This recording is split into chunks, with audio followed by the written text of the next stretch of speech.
The pioneering BBC television producer Biddy Baxter has died. She was 92. For more than a quarter of a century, she was in charge of Blue Peter, devising the format that turned it into the most successful children's programme on TV. Our arts correspondent David Sillitoe looks back at her career. Blue Peter has, over the decades, created some remarkable TV moments. Oh, get off my foot! Presenters became household names, but perhaps the most influential member of the team was, to most of us, only ever a name at the end of the credits. Biddy Baxter. Yes, you could. Would you mind? For 26 years, she was in charge. She joined the BBC in 1955 and in 1962 took a struggling children's programme and turned it into a TV landmark. All children who win badges have index cards.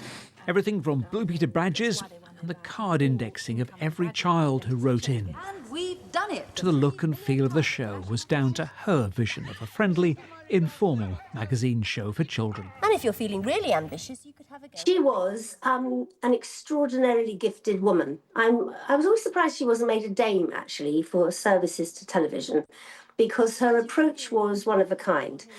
I think a lot of the adjectives applied to Biddy... Hello, hello. Can I hold my hold over Janet speaking? Well, if you want to punch up, yes. Stuff like formidable and, one track and everything, I don't think would necessarily be applied to a man of her generation.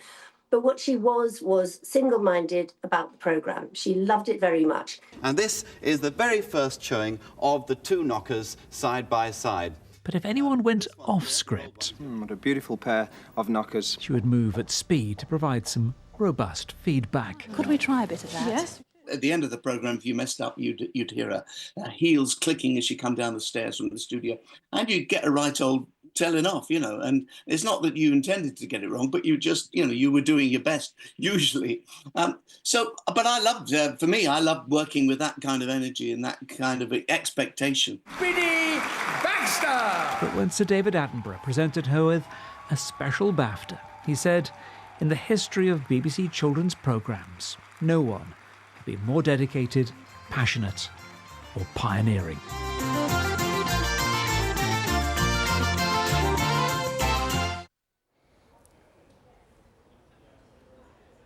TV producer Biddy Baxter there, who's died at the age of 92.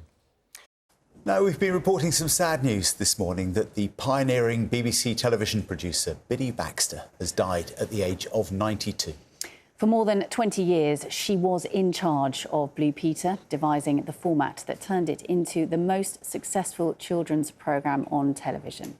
Let's speak now to someone who knew Biddy well. We're joined by the former Blue Peter presenter, Peter Duncan. Morning to you, Peter. A sad morning to anyone that knew Blue Peter. Biddy Baxter's name was almost as well known as the presenters.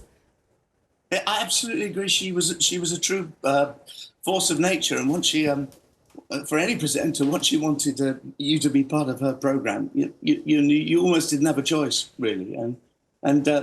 Yeah, it's very sad to wake up to that news this morning. She was, for me, she was a wonderful, inspiring person, and not just for her presenters, but for what she got onto BBC television and the kind of things she projected about young people. She was a true enthusiast and a supporter of young people. It sounds like she was truly at the helm of that Blue Peter ship. I mean, it was very much her show, wasn't it? What was she like to work with and for?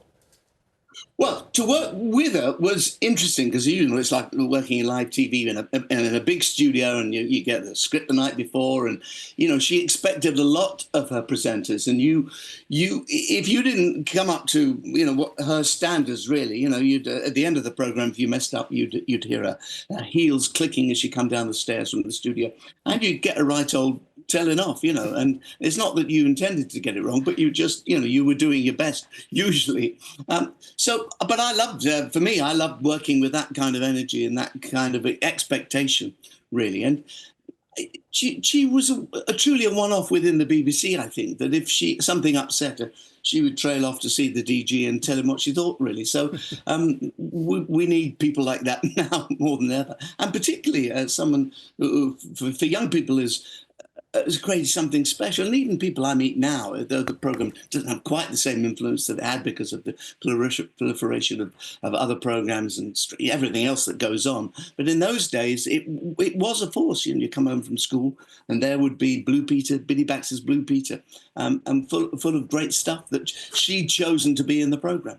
Just for those maybe that weren't around at the very beginning, just tell us how she sort of shaped the programme and how she made it such a successful children's programme.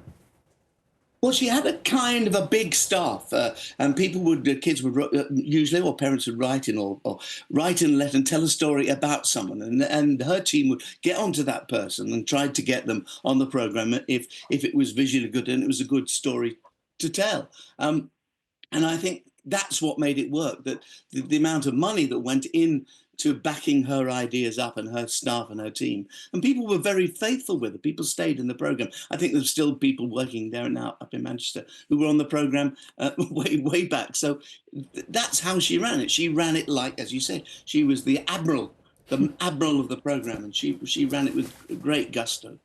I remember watching in the 70s and 80s, and you know, it changed for us as an entire generation the way we saw the world, with the appeals for jumble and stamps and visits, and you did all sorts of expeditions all over the world, didn't you? Yeah, I think the appeals and the is about the sense of that, one of the best things in life is that you can do endeavours for other people and other charities and organisations, and you contribute to that, and also to get to see the world, because it was unusual for presenters to travel and do expeditions, as they say. You couldn't call them holidays because you get really told off if you said that. But the expeditions were going. My first trip was to China, and I couldn't believe I was in this country being filmed fighting sumo wrestlers. It was such a thrill to be part of that. And then it's all obviously edited and put into a program, and there it all is. And she chose everything that happened in that program pretty much, and she listened to people as well. And there was the as you say, the travelling around the world, but the live in studio, often with animals that didn't always behave themselves. And again, what was she like as a force of nature in the studio? Well, a bit scary. If you can imagine, you turn up in the morning, you have got most of the information at the night before. You turn up in the morning and you practice, rehearse. You might do a live recording in the garden initially, and she was on it then, telling you not to mess about if you weren't quite up to speed. And then you'd get there at 5, and then you'd do a run-through, as you know, on TV, of the whole programme in a big studio. It could be animals, it could be, hundreds of people in the studio. It could be so many different things. And once you've done the rehearsal, then you all meet in a little room like this, and then she change around, you do it back to front, and suddenly you're like, when you say you're on air in 1 minute, you'll be still changing the words, changing the situation, cutting bits out, adding bits in. So that was in a big studio with hundreds of people. So that was very exciting. Peter Duncan, thank you so much for joining us this morning. A sad day. But... Look, and there's my book I got at the end. Oh, from Biddy. She gave you a book. What is it, very quickly? Well, it's just a book. It's just a book. Like I was on the programme twice, but at the end of my first year, I just got this book of all kinds of pictures of things to do. Then me and Elton John. See, I got to sing to Elton on Blue Peter. Things that happened to you. Thank you, Biddy. Oh, thank you, Biddy. That's lovely. From all of us. Thank you, Peter Duncan. Remembering nice to meet you. Blue Peter's Biddy Baxter. Oh, so many memories.